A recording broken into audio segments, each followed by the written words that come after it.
মনে বড় আশা নিয়ে আল্লাহ তোমার শাহী দরবারে ভিক্ষুকের মতো হাত বাড়াইলাম। তুমি যদি ক্ষমা না করো, কে আমাদেরকে ক্ষমা করবে? কে আমাদের মাফ করবে? ভিক্ষুকে একজনের কাছে ভিক্ষা না পেলে আরেকজনের কাছে পায়। এক দুয়ার থেকে বিতাড়িত হলে আরেক দুয়ারে যায়। তোমার দরবার থেকে যদি মাহরুম হয়ে যায়, বিতাড়িত হয়ে যায়,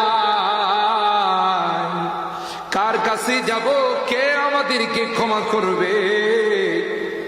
মালিক রে, কাঙ্গালের মতো হাত বাড়াইলাম, তওবা করতেছি, আর জীবনে কোনোদিন নামাজ ছাড়ব না, আর জীবনে কোনো গুনাহ করব না,